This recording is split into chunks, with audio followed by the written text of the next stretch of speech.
little intro here. And I want to welcome everyone to the Top Shelf Season podcast. We're a live stream that goes directly to Twitter. And then after that, we get to post to all of the great podcast platforms like Spotify, Apple Music, Stitcher, Google Podcasts, you name it. And my guest today, very, very excited today to be welcoming Nathaniel. Now, you like to be called, you go by Nat? Yeah, Nat or Nathaniel, both are great. Okay, perfect. I've not gone by Nate or Nathan, but all right, perfect. And Jason, how are you guys? I'm doing well. How about you? Very good. Now, I wanted to just give a quick intro and just kind of throw this back to our website for you guys. So, essentially here, as you can see, it's pretty straightforward: sweat, earn, and repeat. And so, this platform is very cool to me, mainly because over the last year, I've, just like everyone, I've become pretty gung-ho on working out at home, using platforms like Peloton, and sweating my ass off, and then not having really too much stuff to show for it, other than obviously paying for it. So really cool platform, and I'm not going to go too much into it because I'm going to leave that to you guys. But I just wanted to show everyone the website here, that essentially there's no subscription needed. Your NFT is your token. That's your membership into the You Do You platform. And, you've got world-class moderators and fitness instructors here that are going to coach you essentially through their programs, and a lot of other cool stuff's going to happen. So I'm not going to tell too much more about it, guys, other than, welcome. And yeah, so tell me, a little bit more about your background and how you two came to be. I mean, founders meeting up and creating something unique and valuable is always a story in itself. So, off to you guys. Yeah, how I came to be 37 years ago, my parents got together and, shit happened. How Nat and I came to know each other. We've known each other for about 14, 15 years. I don't know, I'm losing count. We originally met in Miami. Nat was a venture capitalist. I was a young entrepreneur just finishing up school. My background, I started out as an author writing about entrepreneurship with Random House and Penguin, the giant book publisher. Then I started a company, OnSwipe, which went on to become the world's largest mobile publishing platform. According to Comscore, it was us, Google, and Facebook. Sold that in 2014, stuck around for a bit, and then teamed up with Nata shortly thereafter. And I'll turn it over to him. My background has been kind of at the intersection of technology and entrepreneurship for most of my career. Although I started at places like McKinsey and JP Morgan, a lot of my time for the last 10, 15 years has been in the world of starting companies. And when Jason and I kind of got together, we started saying, what is kind of really an interesting problem to tackle? And that's ultimately led us to where we are today. And we've so kind of we can talk about why do I, of course. But I don't want to kind of jump the gun too much, but that's ultimately how we got here. So the background is both of you know a ton about entrepreneurship, a ton about grinding startups, and I mean that is a synergy in itself just to come together and obviously you guys have run businesses before, so this isn't something that's new to you. I know that in the NFT space, and one of the things that Top Shelf Season really wants to do is, go beyond what you're going to see on the roadmap of projects and talk to founders and dox them like we are now. I mean, we're seeing faces. A year ago, it would be uncommon to see the people behind a project in the NFT space. So that's really important to us. I think from our point of view, we're excited about what we're doing. We've Jason and I have both built companies, sold companies, understood kind of the ebbs and flows of it. And I think kind of we're both trying to tackle things that are on the cutting edge, leading edge, with an eye towards how do we deliver something of value to consumers. Right. Okay. So yeah, go ahead, Jason. I think I just cut you off. No, that's okay. No, listen, we're excited to, share who we are. We're active users of the product and, active members of the community. So, happy to show our faces, as often as possible. Perfect. So why don't we talk a little bit about fitness and your journey, I guess how perhaps you two kind of came to the idea that this was something that was needed in the space. And then we'll dive into what actually, you do you is actually doing. Yeah, so my personal fitness story, I used to be 50 pounds heavier. I'm only like 5'8", 5'9". And I needed to do something about it. So 13 years ago, I started running a 5K, and I promised to myself after I lost the 50 pounds that I would continue to run a 5K because I not only liked the way that I looked, but I liked the way that I felt mentally. So I've run a 5K every day for the past 13 years, through good, through bad. You might be able to tell, hey, my voice is a little bit hoarse. I'm getting over something. Not a fast run, but I was still doing my 5K every day. So fitness While you were is a huge sick? part of. Yeah. Jeez. I've, through everything, it's, I've always been able to push. And like I said, might be a lot slower, might be closer to a jog than a run on some of those days, but I'm all about commitment and seeing things through. So fitness is a big, big part of that for me. Yeah, for me, I'll tell you my fitness story pretty briefly here, which is that I used to be a smoker, and kind of about 6-7 years ago, I gave up smoking. It's a difficult thing, and I started. Well, let me start working on my fitness, and my starting point was not a great spot, and frankly, I needed all the help I could get. And ultimately, what's interesting to us is with what we were doing at YDY is having someone kind of guide you through a workout. Helped me a lot in kind of saying, what the heck do I even do day one? I mean, from your point of view, it's okay, I get on a treadmill and now what? Or I get on a bike and now what? Or I pick up a barbell and now what? And I think being able to, both answer that question and help guide someone through it is incredibly helpful, especially for a beginner, like I was. And, even today, interestingly enough, when I take a class, I'm still not going as fast as Jason. I'm still not lifting as much as Jason, right? And that's just the nature of where we are as athletes. And I think one of the things that has guided us is trying to figure out how do we kind of reward people at the point in their fitness journey that they are on, right? So one of the principles of YDY is or you do you is do what you can with what you're able to today, and we focus on heart rate. And, my 80% heart rate is going to be at a slower speed than Jason's 80% heart rate. And that's by design, where the idea is we're talking about effort as opposed to purely results. And so hopefully that gives you a little context for how, our individual fitness journeys led us to what we're doing today. Yeah, that's, I'll share kind of my journey, and it's an ongoing journey because, for me, it's been, ups and downs, and, I'm still, personally, a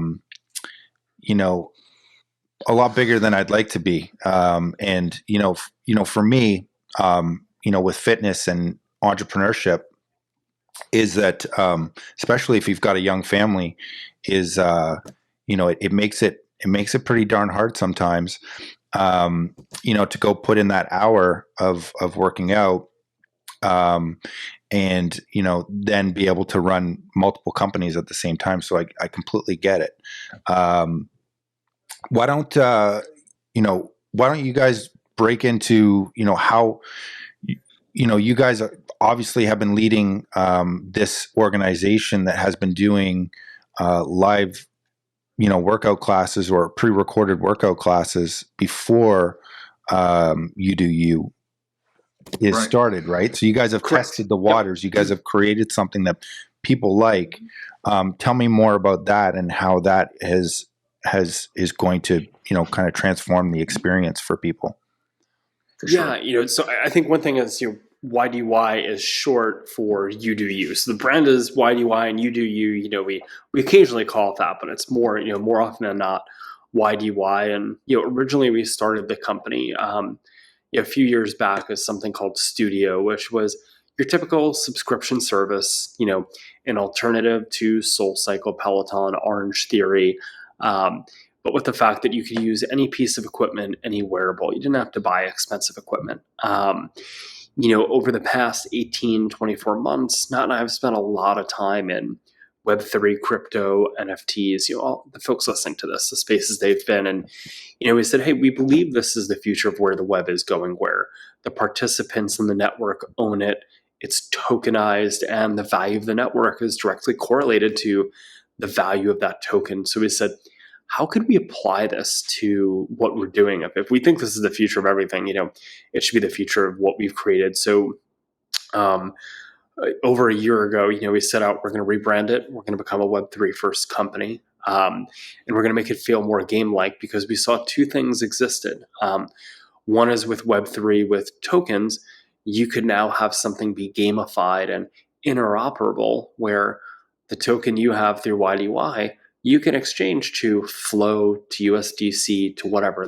That was not possible a few years ago. That's one. And two is data, health data is now verifiable and measurable for a mass market of consumers. Over 1/3 of people in the US who have an iPhone have an Apple Watch. There are over 1 billion wearables that track heart rate. So for the first time in human history, we have verifiable and measurable heart rate data. And we have tokens that aren't just silly Web 2 points, but things that you can actually swap for other tokens with real value behind them. And we said, what if we turn this into a game? We use heart rate as the main metric. And hey, we're really good at making these classes. Let's make that the first game mode, but let's think a lot broader than that. And that was kind of the genesis for YDY. From my perspective, I'll let Nat maybe add some of his as well. Yeah, I think kind of, one of the things that kind of touched me about your description about your own journey actually relates directly to what we're talking about here with YDY, which is, I think the natural question for anybody on a fitness journey is, what is their motivation? Now, clearly, for a lot of people, it's just, health, and I want to be a better version of myself today than I was yesterday. Jason's story is a prime example of that. But then for others, it's like, okay, well, I don't want to do it because it costs me money, or I don't want to do it because I don't know what to do, or I don't want to, those are kind of things where kind of, we're trying to address those with YDY, right? So it's like going, from a paid subscription with Studio as a product to now kind of, you can take all of the classes for free. That's a major kind of, getting over that hump.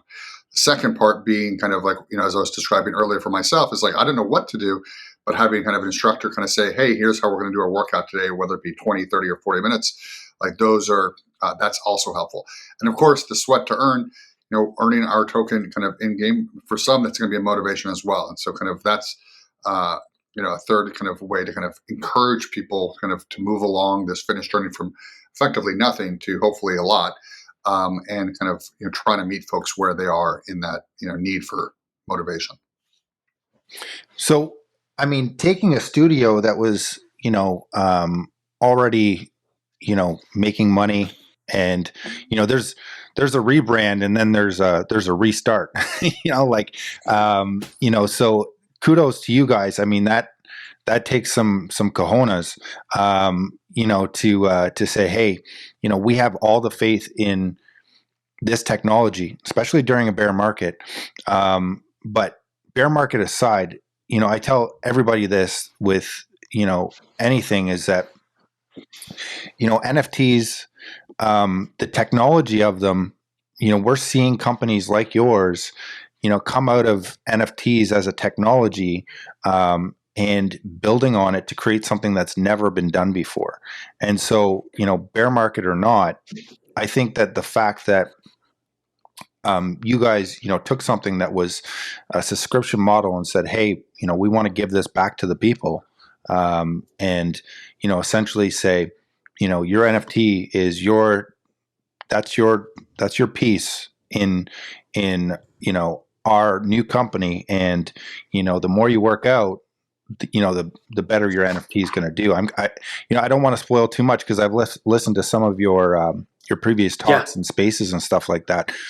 But aside from having world-renowned fitness instructors lead courses for people that typically don't know what the heck they're doing, tell me a little bit more about how people can, we've got people here saying, okay, I'll work out, but what's in it for me? Let's talk about that aspect. Yeah. So what's in it for folks? Listen, even if they don't buy an NFT, the content is 100% free. So if you think in terms of gaming, it's free to play. Give it a shot, check it out, enjoy the content. But hey, if you want to earn tokens and really play the game, you've got to buy into the NFT system, right? We'll be releasing the white paper soon, but there's a bit of strategy to it. It's not just go and buy an NFT. It's, well, what type of workouts do I do more of? Do I do really high intense workouts? I should probably get an orange heart because I'll be more in the orange zone. Or if I do more strength and yoga and walking, maybe I should be a yellow or green heart. How do I level those up? How do I think about maximizing my heart rate, what I do with the NFT, how I reinvest the tokens, into the NFT. So there's a lot of game theory that goes to it. So that's how a person can get involved. As simple as, I just want to work out and do it for free. This Web3 stuff isn't for me yet. Eventually it will be for everybody. Great. Or somebody says, hey, I work out and, we're built on the Flow blockchain. They're not even going to really know that they're using a Web3 app. There's no 12, word seed phrase and all that type of stuff. It's just like any typical Web2 product, except every person has a wallet. They can get an NFT easily. So we're excited for that. Yeah, I mean, that's one of the things that, me particularly as well as a marketer and an entrepreneur, have gone about and said that, obviously when we look at the mass adoption and getting people over here and onboarding the next billion people into Web3, is that, the way is not crypto wallets that you have to buy, a crypto currency and then transfer it and connect your bank account and transfer it, into a token and then send it to a wallet address that you're not quite sure if it's going to get there. And, don't forget this seed phrase that you have to enter and, write it up on your wall so you never forget it. So the good thing about Flow, for those of you that are listening, I want to kind of give some context and talk about, Flow as a blockchain. And I won't go into too much background about it, but Flow was created by Dapper Labs after they noticed the crash that happened on Ethereum. And Ethereum has come a long way since they launched with the merge and things like that. But one of the main things that was, brutally restricting people coming in and onboarding the masses was that gas fees were terrible. And essentially it was, crashing the entire network. So they created a smarter, more efficient blockchain called the Flow blockchain. And one of their main tools that they have is called Dapper Wallet. And Dapper Wallet, for those of you who don't know what wallets are, have a look, but there's, a couple different types of crypto wallets, cold and hot wallets. This is a very easy, don't worry about any of that stuff. This is a very easy to use wallet where you can sign up with as easy as just entering in your email address, and you can pay by credit card, so you don't have to worry about crypto and all those things. If you want to, you can use certain cryptocurrencies like Ethereum and Flow and a few others, but I wouldn't worry about that because you can do it with as simple as just entering in your credit card information and purchasing something. So that was one of the things for me as a project owner with Baubles, is that, if we want to create something that's unique and bring the masses to it, is that we want to have a very easy to use onboarding process payment process, which is what Dapper Wallet has provided. And I'm assuming that's one of the reasons you guys chose to come here. For sure, and I'll talk briefly to it, and Jason can kind of fill in parts I'm sure I'll miss. But the general gist is, I guess going back to the beginning, Jason and I were introduced to NFTs through NBA Top Shot, and we kind of saw how easy and seamless and enjoyable the experience was to collect kind of moments of our favorite basketball plays. And it was from my point of view, because I'd been introduced to Ethereum and Bitcoin, a couple of years prior, but I was like, oh, this, I've always thought of crypto as being complicated and challenging, but now, Top Shot in particular has made it so it's, one, easier to kind of get, the on-ramp to kind of get started and get going. As Jason referenced earlier, I didn't have, 12-word seed phrase, which I have, used on other wallets in order to keep my stuff. I mean, I was kind of get petrified, like, where is that stored, and is it secure enough, and is it going to get lost? And so kind of from my point of view, the on-ramps that Flow is able to provide are significantly better. And I think kind of, when you think about those kind of elements, plus I think you referenced the gas fees, and obviously with the work that Ethereum has done recently, kind of that's less of an issue. But, we say, our goal is to serve millions, not one person selling a rare piece of art. And so kind of in that scenario, if I'm, serving, millions of people, the difference between a 25%, transaction fee or 2-cent transaction fee versus call it a $200, $300 transaction fee is massive and significant. And I just, the latter just didn't, seem to scale from our point of view. And so kind of the natural question is, okay, well, given these different things, on-ramp and gas fees and ease of use and all these other pieces, Flow became, clearer and clearer to be the kind of the choice that we had to make. And I think other things like composability and others kind of factor in too. But Jay, what else am I missing? Yeah, I think listen, gas fees suck, right? And I think they're acceptable when the use case is like trading art, meaning like, hey, if I sell a painting on the wall behind me and there's a $300 fee, like listen, I don't love it, but it's like okay. And I think a lot of what's been done in the NFT and PFP space to start was, hey, digital collectible art. When you get into things like games and traditional like consumer web applications, like there's no way you can have a $300 gas fee ever be okay. Like that's not going to fly for a normal person. So when we looked at what blockchain to use, we didn't look at, hey, what is the coolest Web3 thing? We basically said, like, what is the best technology to allow us to deliver the best end consumer experience? And gas fees are a big thing of what we looked at. The login experience was a huge part of it because we're like, all right, MetaMask, listen, I've done that. I'm a fairly technical person and Phantom. And I'm sure you can have some people saying like, oh, it's just remembering 12 seed phrases. Like, that's really difficult for a lot of people. So when you look at Flow, integrated, in the YDY app, it's literally, you sign up for a YDY account, you connect your wallet, which means you put in your email address, that's it. You block it if you have one. Right. And by the way, if you don't have one, you still put in your email address that sends you a code. Voila. People now have a wallet, a crypto wallet that didn't even, honestly, they might not even know that they have one. And that's okay. Like our whole point is like Web3 is a technology and business model decision more than anything. And it should just fade into the background. And Flow does a really, really good job of that. Yeah, I think it, and I think it's also a sacrifice as well, right?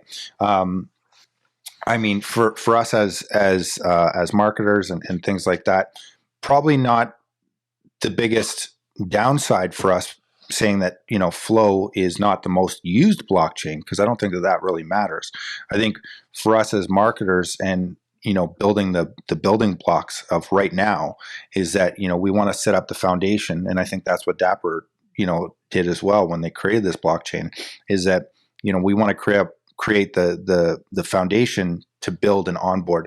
And if that means coming to a blockchain that might not be as popular as Ethereum or whatever the case is, I think that if you're looking at it from a degen standpoint of an NFT user or a crypto user, the idea here is that we're not looking essentially at those. We want to onboard people who just love fitness, and we want to onboard people and introduce them to NFTs as a technology. I think, that's the important piece as well, right? Is that like people are right now during a bear market, you just hear it all the time. Well, NFTs are a scam, or whatever the case is, and it's no. I mean, there's rugs that are out there on these big chains that are happening, and yeah, sometimes people are getting ripped off, but we're seeing now with the bear market that it's created this new consumer, the consumer that's,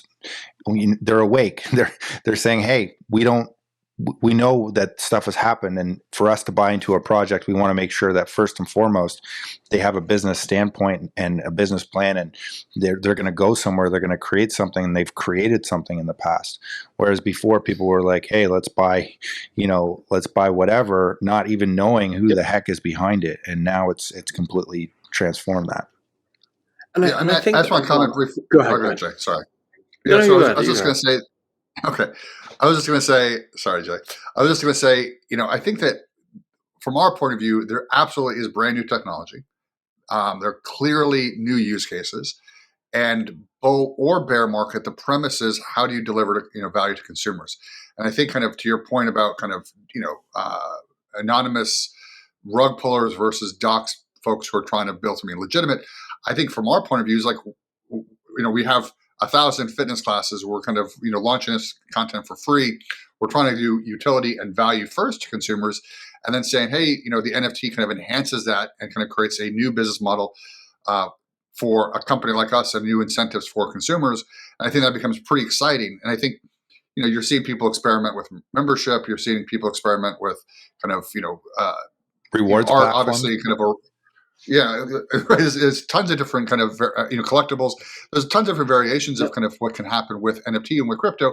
And I think we're all effectively saying, let's kind of build, because I think it will not be this type of market forever. And I think kind of it doesn't really matter from our point of view as long as you're providing utility day zero, anyways. And it's in some ways it's better to start out here, because I think what happens if you start out in a very unrealistic, super high bull market, like some of the other products out there, people's expectations are like, I can walk outside and earn $200 for my dog taking a shit. Like, come on. Like, I don't know what mental gymnastics you got to do to like believe that that's going to be long-term sustainable, but people did it. They did the backflips. Versus now, like, I think, people are starting with much more tempered expectations, on what to expect. And, it's focused more on the utility of the product as opposed to how can I make the most amount of money? And when I don't make the most amount of money, this all sucks and it's a rug pull, right? I think, we're starting to temper expectations, and you'll see a lot of products come out that are focused on utility of the product first. Right. So we know that you guys are coming out, you're offering utility out of the gate. Let's talk about that for a second. Obviously, free fitness classes is as much utility as you can ask for.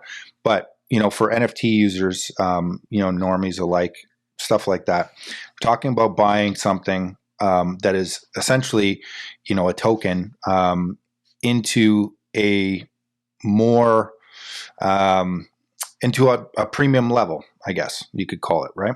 So you're buying, a premium level membership from YDY. What is that going to get you? Let's talk about that. I mean, you get an NFT that's some sort of heart. Yeah, of course. Yeah, so exactly. So the way it works is content is free, and that's kind of like game mode number one. And we can talk about other game modes in a moment. And then the NFT is a heart. And so kind of there are different types of hearts, as Jason was alluding to earlier, that kind of relate to your heart rate zones. I was talking about the heart rate zones earlier. So in some workouts, let's say a yoga class, you might kind of be okay with a lower kind of heart rate zone or heart rate. Maybe a kind of a HIIT class or a boxing class, for example, you might kind of be looking for a higher heart rate. And so what the different heart NFTs are doing is looking at your heart rate during a class and then rewarding you with tokens based on your heart rate during the class. Kind of after a class is over, you might need to repair your heart. You might want to level up your heart. You might want to create new additional hearts from the tokens that you've earned. So those are some of the utilities of the tokens, of course. And then, each heart kind of gives you kind of the ability to earn tokens for a period of time during a class. So, the more hearts you have, the longer you can earn for. So if you're used to working, call it 60 minutes to 90 minutes in a day, you can't do that with just one single heart. And so the natural question is, what's the right number of hearts for you individually? And of course, as you level up, you can earn more tokens per minute. So those are kind of all kind of, it's as Jason alluded to earlier, it's kind of like different types of gameplay and like what's right for me. Where do I want to kind of, when do I want to buy hearts? When do I want to kind of level up hearts, etc. And of course, there's a marketplace in case you say, oh, you know what, this is not for me. I'm gonna kind of move on. That's fine too. But obviously, our hope is that people want to accumulate these hearts and kind of earn more tokens from them. So to break that down, you're saying that if I come into a workout and I just want to lightly jog on my treadmill, that a jogging heart would be kind of a low intensity heart, I guess, NFT. Yeah. So there are three different zones that we're focused on, and a orange, yellow, and green. And so kind of green is going to be 60 to 70% of your max heart rate. 70 to 80 is the yellow one, and 80 to 90 is the orange. Above that and below that, we're kind of saying they're not heart specific to that. We generally think that if you're in the red zone, which is the top one, you're probably working too hard. We're not trying to encourage that. If you're working below that, you're probably not working hard enough. So we're not trying to encourage that either. We're kind of saying, hey, let's reward you for those three kind of middle tiers that I described. And so kind of at the top of that is the orange, and that's kind of suitable for a high intensity workout, one where your heart rate is in fact elevated and you are pretty, if you spend 20, 30 minutes in a orange heart rate zone, you're going to be sweating pretty good. Yep. And so our point is like, hey, if you're going to do that anyways, get it. You can get an orange heart and then kind of sweat and be earning tokens simultaneously. If alternatively you're saying, hey, I'm going to do a more relaxed one, either a jog or a yoga class or something else, like maybe stretching, and you're kind of more in the yellow or the green zone, then you might get a heart that kind of reflects that. Does that answer your question? Yeah, absolutely. So when you go to mint your heart, for instance, would you pick your heart, or is it completely random what you get? No, it's random which one you get, but then you can obviously kind of buy and sell in the marketplace, kind of in order to kind of get the one that is ideal for you. So let's say throughout the week I want to do 4 different types of workouts. I want to have a recovery day. I want to work my ass off on a Monday. Yep. Tuesday, maybe I have a recovery day. On that recovery day, I want to do a very light workout or maybe hop on the class, bike. Maybe. Yeah, exactly. Yep. So by having a green heart in there, that green heart is going to get you the points, whereas the red one won't, because you're not doing that, right? Correct. Yeah. Correct. You'll get more. You'll get no more red ones, tokens. Yes. Yeah. Sorry, orange. All good. Yeah, you'd be getting more tokens in that scenario. So so kind of if you're working out in the zone of the heart that you're picking, that you're using for that workout, then you'll get more tokens in that zone. So for example, if you have a green heart, you'll get the most tokens if you're in the green zone. If you have a yellow heart, you'll get the most tokens if you're in the yellow zone, and so on and so forth for the orange. There's also a rainbow heart as well. And so the rainbow heart will give you elevated tokens when you're in the green, yellow, or orange zones. But and you'll get some tokens if you're anywhere above 45% of your max heart rate. But you generally will kind of be optimizing your workout if you're in those the zones that match your heart. Very, very, very cool. So let's talk then about, I guess, the technical stuff. Like, you're going to earn tokens. Those tokens, from what I've read, you can level up your NFT attributes, which means that you can obviously get more tokens. Is that right? Like that'll. Yes, that's right. That's your multiplier. Correct. There's a few different attributes too. So some might be, how do you make it so you earn more tokens? One attribute, if you focus on endurance, might be how do you make it so you don't need to repair your heart as often? So there's a lot of strategy of like, how do I want to think about this? There's also a third attribute, which is luck, which we haven't said what that'll do. But that's going to come into play with future game modes and some future functionality we have planned where luck is going to be an important attribute to have. So you've kind of got to decide as you level up and where do you deal with your attributes.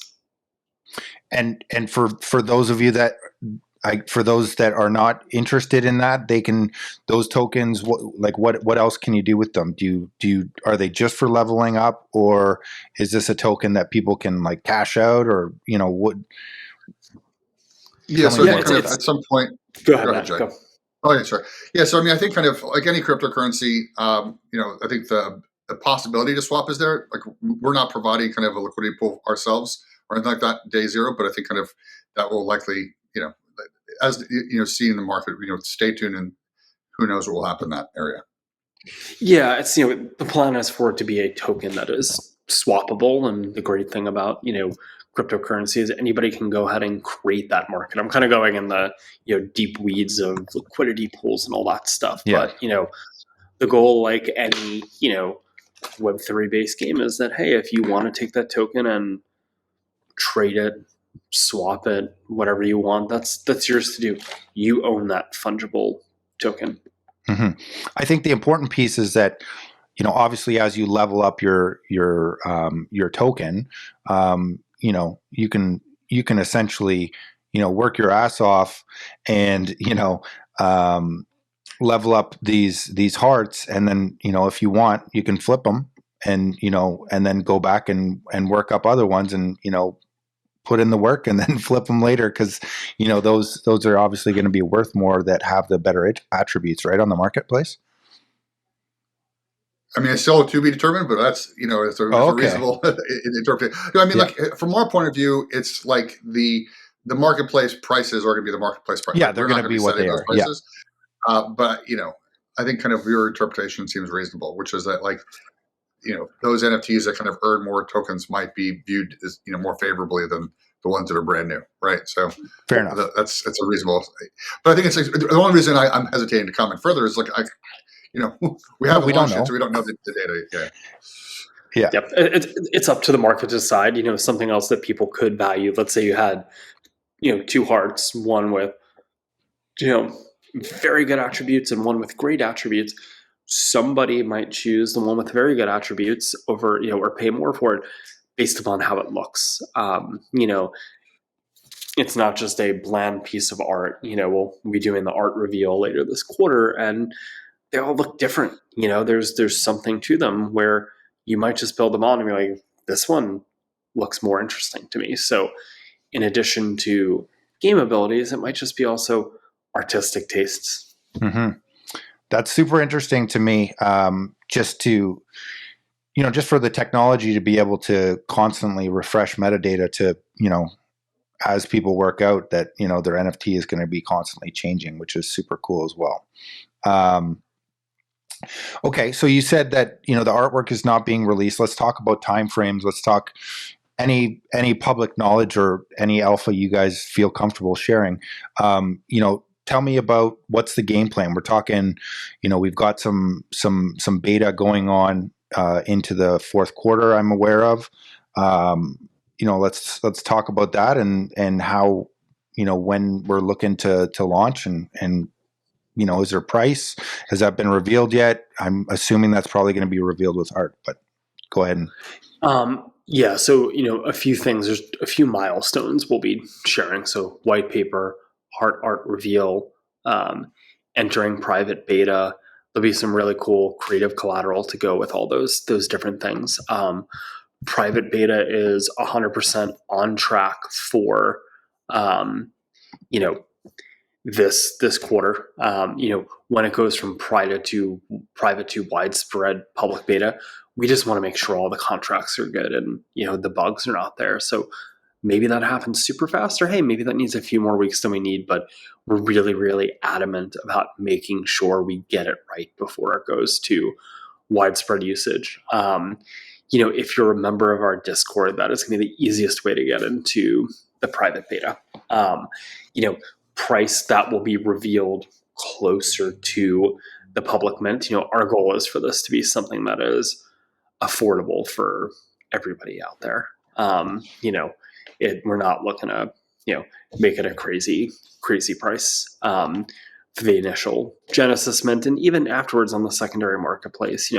Our goal has always been a very accessible product. So those are kind of the things we think about in terms of timeline and what's coming soon.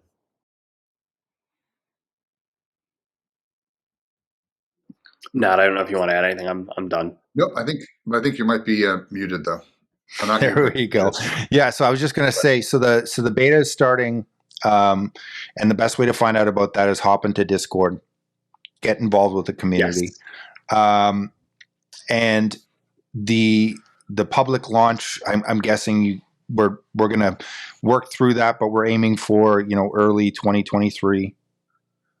Yeah. Right. Yeah. And maybe it happens sooner. It really, and the reason I'm a little bit cagey is we want to make sure that we do the private beta and the testing right. Mm-hmm. It goes smooth sailing with the contracts, everything involved. We want to get it in people's hands as soon as possible. If it needs a little bit more time to iron out a couple of things, be fine. We'd rather do that, in a private beta behind closed doors rather than, of course, hey everybody, we could have just figured this out beforehand. Yeah. So I've just got a question here. I'm going the question coming in is there any expiry on the NFT itself? I'm assuming there's not. There's not. I think the natural question is, as you use your heart, you need to kind of maintain your heart, if you will. And so that's a part of the gameplay, kind of what I was alluding to earlier in terms of using your tokens to do that. But yeah, so that's how we're thinking about it. There's no expiry on the heart. Right. So like with a fitness membership to get a premium level, if we're talking about this for normies, which are people that are not, used to crypto and things like that, or NFT platforms, is that if they're buying into a premium plan, usually they have to renew their membership every year or every month or whatever the case is. Your NFT is not a 1-year NFT; it doesn't expire, right? So you own it; it's yours, and for as long as there is. And I should mention, I think, we alluded to this earlier, that there's kind of like game mode number 1, which we're talking about, but there's going to be other game modes on the horizon too. So the intent is that the heart kind of follows with you to the new additional game modes. We're not announcing what those specific modes are today, but the idea is that the intent is to have it so that the heart has utility beyond group fitness classes. Yeah, and for us, heart rate is the metric that binds everything together and goes across all game modes and everything we're doing. So your heart is something that you are going to be using for all of your physical activity and all the stuff you do in kind of the YDY universe. I've got another question here. Is will there be benefits designed for early adopters? I guess they're talking about OG whitelisters, that type of stuff, for people that are, early. They always like to get free stuff. Yeah, for sure. Yeah. Maybe you want to tackle that one. Yeah, of course. I mean, I think kind of right now, I think the biggest benefit right now is probably getting on whitelist and discount list and other things in order to kind of get either in some cases free NFTs or discounted NFTs. That's kind of a big benefit for sure. Day zero. And I think kind of beyond that, nothing that we're announcing today. So kind of, but stay tuned. I think kind of naturally we are thinking about kind of what is the kind of which NFTs are we kind of launching now? Kind of how does that evolve, and kind of how do we enhance that going in the future? But besides getting the whitelist and kind of allow list, nothing today. So I have a question for you then, just to add on to that. So in the beta, they won't be able to those that are so lucky as to get a beta spot with YDY, is they're not going to be able to get their hands on an NFT until the NFTs go live. Is that right? Or are you going to be testing those in beta? Yeah, so maybe I can clarify a little bit. During the private beta, that is all using testnet contracts. Okay. So Flow has Gotcha. testnet and mainnet, all of that, you'll be, for example, if you're a private beta, you'll be given a testnet heart that you can use. There'll be a page to mint, there'll be testnet tokens. All of those kind of just like go away afterwards. It's not like, hey, you can take your testnet heart and use on the mainnet. So they're all kind of just like test tokens, test hearts for you to have. You won't, as a private beta user, at some point, there will be an update where the app switches over from testnet contracts to mainnet contracts. And that's when you mint real hearts and earn real tokens, and, everything, becomes the good real stuff. Okay, fair enough. So that answers that. I mean, for those that are looking into what is in it for them, obviously, other than getting into shape for free, is that you're gonna be able to get access to some discounted NFTs for being part of a select group of people that are helping to iron out any bugs and things like that on the testnet platform before it goes on to mainnet. And mainnet is when it gets released to the world. Yep. And in terms of future benefits, the earlier you are, the earlier you will be for future things we release. Like I said, there's a document with a roadmap, many of which has been built and designed that's, to like probably June, July, August of next year. So, there's a lot of different game modes and different things we'll be releasing. The earlier you are, the more OG you are in the community, the earlier the access you'll get. So I have a question for you then. Somebody also asked about inaccurate heart rate recordings, and my partner is in a group with some of her friends at work that she's always like, oh, I think this one's got it tied to her leg, or I think this one threw it in the blender, or there's always people thinking that people are going to be cheating. Is there any things that are built in to say this isn't right? Yeah, I mean, it's something we're spending a lot of time thinking about and working on. It's also why we chose heart rate over steps. When people want to cheat, they're going to find ways, and you're going to have to stay on top of it. There's a picture of like a guy playing Pokemon Go with like 20 phones attached to his bike or something. Heart rate is a lot harder to fake than it is for steps. Steps, you could maybe put it on your dog. I mean, there's been documented ways to go about and do it. Sure. Heart rate is a lot tougher to do. That makes sense. With that said, it's not perfect. It'll never be perfect, and it's something we're going to continually be spending time on. So for those that are listening and thinking, well, there might be ways to, like you said, it really is different than like a step competition. The amount of steps. This is heart rate, and that's why we talk about sweat to earn versus move to earn, right? And sweat to earn, obviously, the more you work out, the more your heart is pumping, and the high intensity workouts like HIIT workouts, those ones are going to keep burning, for 48 hours after you work out, right? So that's an important thing to understand, is that, if you're able to get that orange heart and you're able to work out and you're able to do HIIT workouts and achieve that level of heart rate, that it's going to keep burning and earning tokens, over the course of time, right? So this isn't steps. So this is real heart stuff. Right. Yes. Yep. So you put your heart rate in a blender. I think that's from an old song. Anyway, but you put a heart rate in a blender, you're going to get zero. Literally gonna come up with zero. Like, put your heart rate in a blender. Sure. Yeah. Good luck. Fair enough. All right, guys, we're at the 1 hour mark, so I'm going to wrap this up. I just wanted to thank you guys. I'm going to I've got one last question. If people are looking to compare this to something like Sweatcoin, what's the main differences? Yeah, so you've got Sweatcoin, you've got Step, and there's a whole slew of others that copy those folks. Those are all Move to Earn. Sweat to Earn is the evolution of that, where it is, it can be used anywhere. So with Step counts, it only works outside. It only works for walking, jogging, or running.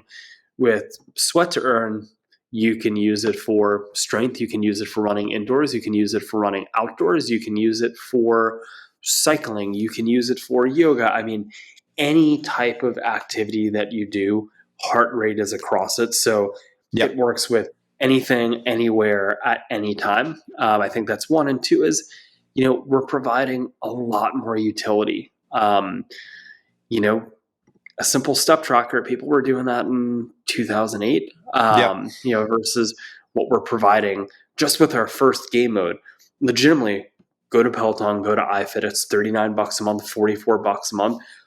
Ours is same quality, if not better, for absolutely free. And that's just the first game mode. Like some of the other stuff we're going to put out there is going to be pretty wild. And I'm excited to reveal that when the time is right. So utility, and you can use it across a lot more stuff. Okay. Well, I'm going to wrap this up, guys. For everyone that's listening, go to ydYlife.com. Join in their Discord if you want to get access to early access, beta testing, and figuring out how you're going to get in shape for this new year. I think, it's been it's been a tough couple of years, and I know that people are very excited to, get back at it and, get off their chair, and, you're not going to have to be behind a screen all the time to be, earning tokens for your NFT. So that's really exciting. I really appreciate your time, both Jason and Nathaniel. Really excited to be a part of this, and watch you guys build something totally unique. Thanks so much for your time, guys. One other plug, just make sure you also, in addition to Discord, check out Twitter, Instagram, TikTok.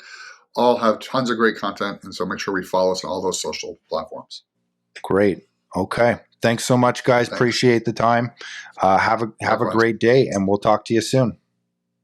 Excellent. Thank you again. Bye.